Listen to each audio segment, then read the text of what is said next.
All right, all right, all right, all right. Welcome to Force for Growth. I'm Ricardo. I'm Courtney. Good morning. And today we're actually going to be discussing Matthew McConaughey's book, Greenlights, and what our takeaways were from it. So thank you for joining us, and let's get started. Okay, Courtney, let me say this. This was the most unexpected read slash listen of the year. Yeah. This was actually a very motivational, inspirational, insightful book, and it was not what I expected. Yeah. I love how I think on the back of the book, it says this is a memoir. This is not a self help book, but it Oh, can't not be a self help book. But I love it correct. because it's from his perspective of just how he approached his life. But yeah, hands down, you can't make this shit up. You can't. No, it was it was so good. It was so good. Yeah. And he did put on there, this is not a self-help book, but it is. Yeah. It It is. Uh, all right. So first, let's get started. Okay. What is a green light? Let's talk about why he named it Green Lights. Yes. Okay, so I love, love, love this concept. So yeah, it's kind of that what can you do that future you will thank you for? So the concept is when you approach something in your life, do you have to stop and do something because you weren't prepared or do something because you procrastinated or didn't do your best? Or is it a green light you can just drive through? Correct. And that I just love that. And I mean, the example he gives in the book and in a lot of interviews is a coffee pot. Can you program and set up and fill up your coffee pot for the morning so it's done? Because it's really hard to make coffee before you've had your coffee, right? And so it's just that concept, but I love it because if you can live today to its fullest, you're not robbing tomorrow of anything. Whereas what he refers to red lights, right? You're robbing your later self of its time, of its greatness, of its whatever, because you'll make yourself stop and have to fix something or do something again, or, it's just not worth it. But a green light, that lights You you up real go. And quick. then there's yellow lights too, Yeah. right? And so one of the things that he says here at the beginning, um, well, first he starts talking about the green lights. So he says, I created a lot of green lights by taking responsibility today, which created freedom for me tomorrow. Yes. Right. Yes. And then he goes on to talk a little bit about his parents' passionate relationship, To say the least. to say the least. We'll leave it at that. Then he talks a little bit about his brother and winning a motorcycle. Hmm. So that's a great story. We're not gonna give all of that away, obviously, but Yeah. that's a great story. Things that you can look forward to in the book. Hmm. And And then it, go ahead. oh, I was gonna say how the dates and confused that scenario, and there's more, we'll bring it up later, that situation, but he was in the right place at the right time. Correct. He Correct. created And he green lights. improv that role for the most part. He Yeah. just said, "What would this guy do?" Yeah. Right? What would this guy do? How would this guy show up? And he just kind of went for it. And Mhm. then he started making movies. It's how he started out, like producing movies and going to film school. And then he'd rather go work than to finish the degree. And like there was some very interesting conversations in that. Yeah, some Very very interesting that conversations. is one that of my takeaways that I wrote down was he didn't plan most of his career, actually. He just Correct. he stayed true to his authenticity, and the roles found him, and they evolved over time like him. We can think of a serious role, a comedy role, a rom-com role. We can think of all of those with Matthew McConaughey, but it just the roles found him at different stages in his life. Just like Dazed and Confused, he was offered that role the night before. He didn't even know showing up what he was gonna be doing. They didn't Correct. prep him. And then, I think his name's Woodward, right? All of us know that character and just can picture that character and slip into, impersonating that character. So it's just very iconic, but to back up that he didn't plan that. That was spontaneous day. Which leads us to the green lights that land on your lap. And he Yes. quotes, "What are you going to do with the green lights that land on your lap? Mhm. You make something great out of them." Yeah. Even though you weren't searching for the green light, even though you didn't even realize it was a green light, but it was a green light that fell on your lap. What are you going to do with that green light that fell on your lap? Gonna drive through it. You're going to drive through it. Yes, Yep. you take action no matter what. You just go for it and know that it's going to be okay no matter what. Mhm. Yes. So he Love gets that. a little woo woo, Courtney. He does. I love He it. gets a little woo woo. He talks about the frequencies and being on the right frequency. Hmm. And when you're in a rut, you are off frequency, Yeah. right? And then he says, put the pressure on what you want, get rid of the stuff that isn't feeding our true selves, get rid of the bad things, get rid of things that don't feed you. Hmm. And I love that. And one, so if you don't know what we're talking about, pick up the book because he breaks it down very well and how it just had helped and changed his life. But if you aren't used to just checking into the frequencies of yourself, the people around you, does this resonate with me? Does this, a lot of people call it the vibration. Does, high vibe, low vibe, but just practice observing it. Don't necessarily think you need to change anything. Just practice observing it. And what you're going to realize is you're going to be around people that maybe don't make you happy or annoy you or something like that. You're at a very low frequency. If you're, he talks just riding in the desert, on his motorcycle, that's a very high frequency activity. So it's just if you pay attention, because nobody can tell you what your prime high frequency, mode is, but Correct. it's such a good overview on that. So now here's the thing. I was surprised, but not surprised that he started talking about frequencies and the way that he worded it, the way that he explained this woo woo way of thinking was very down to earth and Mhm. very digestible, if you will. Very A lot of relatable. people, yeah, a lot of people, when they talk about frequencies and being in tune and understanding what that means, really go deep into it and it loses a lot of people. But he did it in such a majestic way that it was like, wow, okay, Yeah. okay. I didn't know that he lived in a trailer park for some time, I love that. Yeah. right? Like Even he's just like, hey, I'm gonna hitch a trailer and I'm gonna go live off the land. yeah.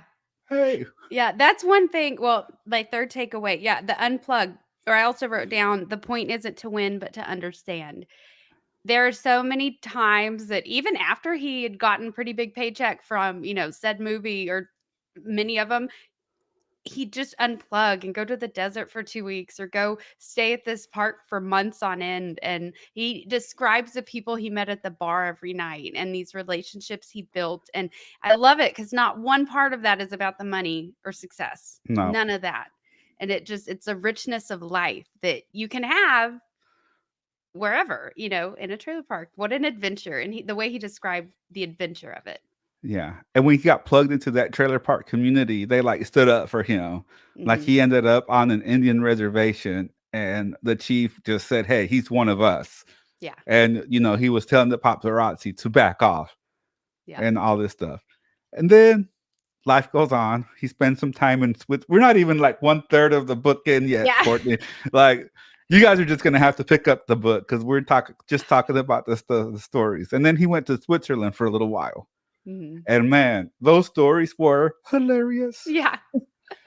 Those Especially stories and those yeah. lessons were just hilarious. Yeah, and the lessons of the strangers he met that wanted to keep him on his authentic path or keep him on this journey of happiness, where they even gave stuff of their own to him that, they sacrificed to keep him on this path, and to watch how he tells the strangers show up and hug him when they bring the replacement, I'm not gonna spoil that one because that's a good story. It's a good story. That's So, just charming. That and yeah. okay, so I got the audiobook version.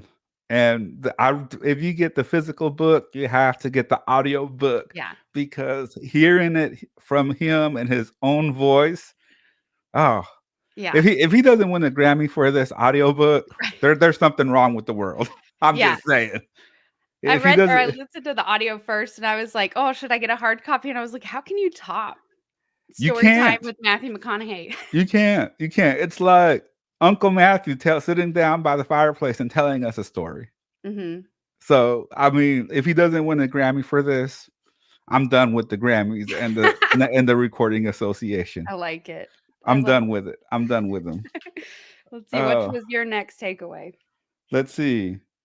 Oh, we were talking a little bit earlier when he was doing all the rom-coms and all the comedies and stuff, right? Yeah. And he decided that he wanted to change. He wanted to start doing dramas. And they weren't offering him dramas because he became the rom-com The guy. rom com, yeah. He became the comedy guy. He became the because he's a good looking dude, right? I think a lot of Pretty people would say funny. Yeah. he's pretty good looking. He's got a good sense of humor, and he just became that rom-com guy, right? Rom-com guy, and he wanted to start doing dramas. Mhm. So he just stopped accepting roles for comedies. Yeah. He's Yeah. like, okay, and he called that a yellow light. Mhm. Right? He just stopped doing what he wanted to change, so he stopped doing what he was getting offered. Yeah.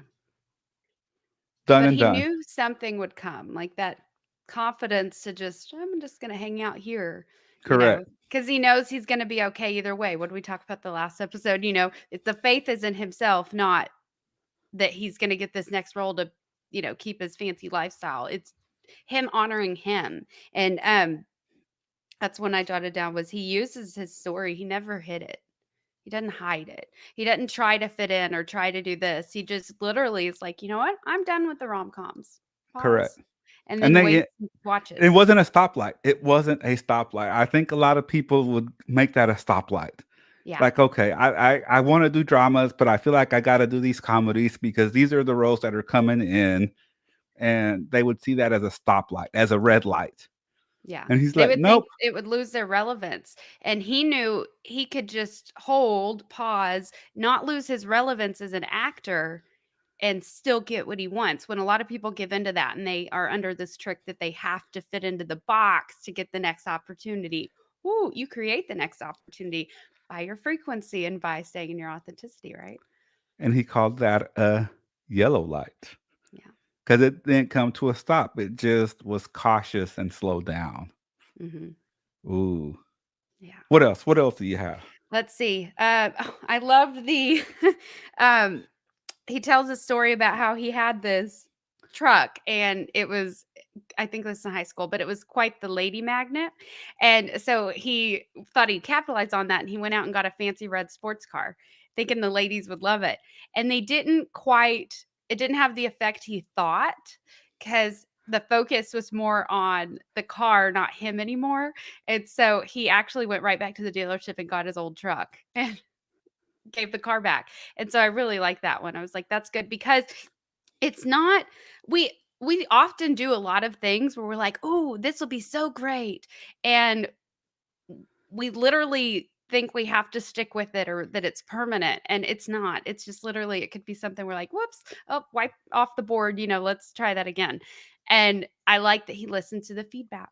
I like that he listened to the feedback within himself and was like, "I don't like this as much." And, it's just a type thing in situations where friends will give you advice and this and that. None of that matters if you don't feel the same. None of that matters if they're not speaking to your heart, to your authenticity, and so it just he's more him, Yep, little he's truck. more him. So One thing that I really appreciate that he's very humble. He says throughout the book, he sprinkles it in. He sprinkles it throughout the book. He says, you know, I have pretty good luck with the ladies. You know, yeah, when I was younger, I had pretty good luck. I did okay. said it so casually. He said it so casually, which I think that we know he probably did better than okay. yeah. But he was just so humble and just so like this I don't want to say all shucks country boy, but he just said it in a way that was like, okay, like Matthew's the type of guy that I could go hang out with. Matthew, like if he texts me right now about, hey Ricardo, let's go have some margaritas at 10 a.m. Be like, all right, Matthew, let's go. I'll meet you Yeah. over there. Like he's just Mhm. someone that we would just go hang out with and share stories about Longview High School, Yeah. fellow Lobo, Longview Lobo. Right. But he just seems like that good guy friend that everyone needs in their life, Yeah. you know? It's a sense of adventure, and I love that well, Camilla, his wife, at one point, he went away for 2 weeks to stay in the desert, and his wife was the one that kinda gave him the last bit of permission that was like, "You should go do this, you should go do this," and I think the hesitation was leaving her at home with all the kids, and he wants to help, but he wasn't himself. He wasn't himself. And so she encouraged him. She's like, we can handle it. You just go do your thing. And I mean, he had a phone with him, but there was, most of the time there was no service and literally in the middle of nowhere. And just the way that he describes that as so enriching, like, where's that sense of adventure in our own life, No and just joke. there are so many people that would never consider going away for 3 days into the desert, that maybe they're the ones that need it the most. And so it's just like, be open to that sense of adventure and listening to the frequency when you need to go. You need to go. Correct. Yeah. I got one here. Okay. Growing up, can't was considered a bad word. Oh, yeah. Tell me more on that. What's that? Woo! Like he would get in trouble for saying I can't. He tells this really charming story about a poem that he wrote in high school. And and so he had like to write this poem in high school or whatever. And his mom, he told his mom, he took the poem to his mom, and she says, okay, this is good. So she pulled out a book of poetry and it's like said, read this one. And she's like, do you like it? And he's like, yes. He's like, well, take it, make it yours. And so he plagiarized this poem. And then he ended up winning like an award and winning a poetry contest. And she just kind of just fed him like, hey, it's okay, Like, I don't know. There was just something about that. And then like, what was it? Little Mr. Texas or Yeah. Little Mr. I Yeah. don't remember Oh, what it yeah. was. Like there was some kind of pageant, right? And I think it was like Little Mr. Texas or something like that. And he came in second place, but his mom never told I him. never told him that he was. His mom never told him that he was second place. And he's like, they cheated because they got money and they were able to afford the fancy outfit. But you're the true Little Mr. Texas. Yeah. So he grew up thinking that he was Little Mr. Texas until he found out later on in life about He like one that found the newspaper or something like that. Something in the yeah, stuff that was like numbers 2. number two, yeah. In putting the book together, he found this. And then he Yeah. also learned that the poem was plagiarized, that he won the award for it. He's like, well, Now we're not saying to go around and plagiarize, but it's all that the no, we're meaning you not. put in your head. So it's like, just But think if you could they flip definitely it. raised him with that mindset, though, of, hey, you know what? It's okay. Yeah. So I can definitely see his family embracing the can't is a bad word around here. We're not going to say you can't. Hmm. Yeah. And Yeah. we'll keep it PG, but the love that was in that household, that love that was clearly in that household. And it sounds like one of those situations that it was passionate for the bad and passionate for the good, but it was always passion was there and love was there. Yes. And that comes across in the words and his voice so much. And it makes sense now looking at how he's this humble person but also this adventurous person, this person that goes for it. Yeah, how he grew up and stuff. And Yeah. then his mom was just never ceased. His mom was just full of surprises. Yeah. Especially when he got famous, he would see her like going through his childhood home and like all this stuff. And he's like, "Mom, what are you doing?" The friend that's like, "You need to turn on the news, buddy." And it's his Yeah, mom, like, giving a tour of the town. and But she was proud. he was proud. It was just. There's a lot of like chuckle moments. And So he had to many. step back and give his mom the space to be proud, right? He couldn't Correct. really argue and say, "Mom, stop it. You're embarrassing me." He had to just be like, "You know what? It's my mom. Mom, you book as many interviews as you want." Gotta let it go. He spends quite a bit of time talking about gratitude and Mhm. being grateful and experiencing gratitude and not taking things for granted. Yeah. And we know that's a lesson that just needs to be out there in the world, anyways. So the Yes. fact that he's spreading these lessons and sharing these thoughts and insights where somebody might not pick this up, right? Because they don't want a self-help book, they don't want to hear it. They might actually hear it from Matthew McConaughey and start to think in a different way. Mhm. So I do appreciate that he's spreading this kind of message out there. Yeah. And on that note, he describes feelings and he doesn't describe things. And I love that because obviously he's a kinesthetic person, and slow and how he talks and the feelings there in his words, but he's describing the experiences he got, not the accolades, not the awards, not the overall. And it just is that reminder that we need to look at our own life. And does this fill us up? Does it drain us? Okay. If you don't like the answer to that question, change it. If you do, strengthen it, like figure it out. And it comes back to gratitude every day, in and out, whatever happens. And I think he just a beautiful way to paint the negative times looking back, and then just the way he described the great times is just awesome. So, Hmm. in only the way that McConaughey could. So, and then the last one I wrote down was just jump, Jump, just jump. He jump. never really hesitated ever whenever it was something he wanted. Only when it was something he knew wasn't aligned with himself. That's the only time he hesitated. But if he Mm. knew, he jumped. He didn't ask questions. He didn't. And when out that first role in Dazed and Confused, where would he be? He had to just say yes one night at a bar and show up the next morning. That's And it. go. And And go. then kind of think about what it was, because I think he was only supposed to have one line, Yeah. and he turned it into a whole thing.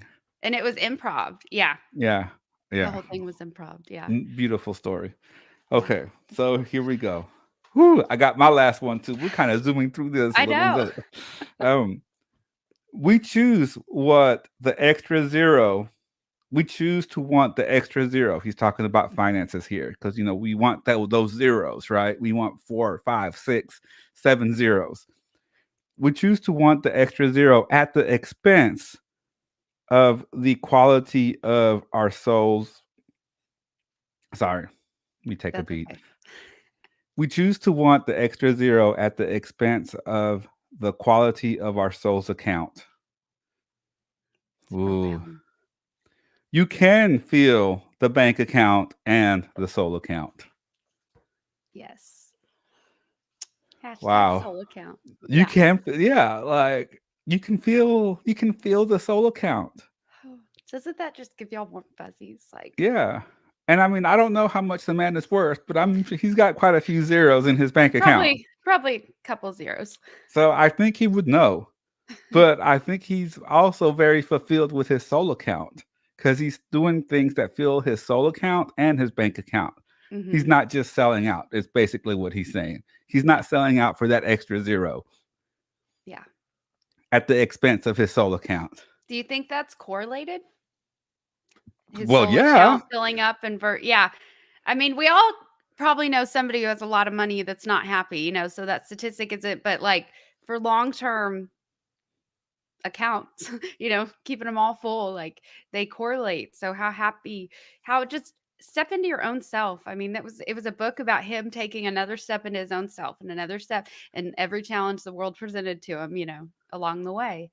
And he Yes. ended up here. And I mean, wow, what a book. What a book. So I think it's funny.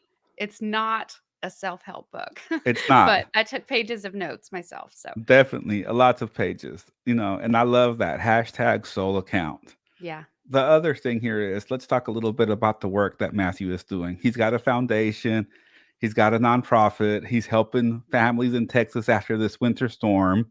Yeah. He's a philanthropist, Professor at UT. professor at UT, Hmm. maybe future governor of Texas. Yeah. Hey. Our Hey, fingers are crossed for you, Matthew. hey. I mean, I know that's a big rumor, and I mean, we're probably just adding fuel to this rumor that may or may Right. not be true, but may not be We'd such love a for bad you to thing. come on and confirm that for us or not. Just Or kidding. deny No. it. Or deny it. Yeah, absolutely. From one Longview Lovo to another, you're more than welcome. We would love to have you on our podcast. We would love to have you on our live to talk about self-development, Mhm. self-improvement, talk about your memoir. Well, talk about whatever you want to talk about. Yeah. Yeah. We're not going to be like, we're not, one of the things about the book is he doesn't allow himself to be confined. Right. So we're definitely not going to try to have him come on here and be confined in a box to a specific topic. Right. It's whatever you want to talk about, Matthew. Right. I Well, we promise you. thank you for the first book and the first chunk of wisdom drops. Very I much. promise you, Matthew. We're probably the most laid back podcast you've been on. Hands down. Hands Yeah. down. Yeah. Just don't do anything super crazy, but within reason, we can always fix it in post. We'll make it work. Yeah.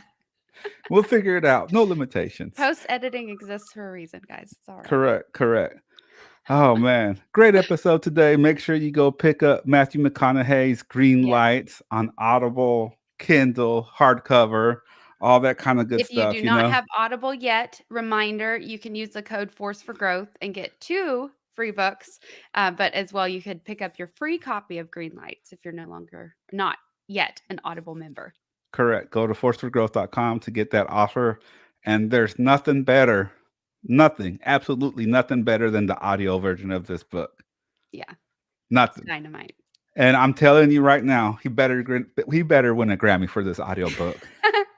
If he doesn't, there's something wrong in this world. Yeah, There's yeah. just something wrong. Definitely Something needs wrong. to be a new category he pioneers, hands down. Yes.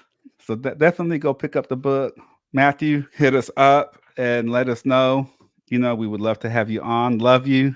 And we Yes. love what you're doing. Keep doing good in the world. Yeah, making Texas proud. Yes.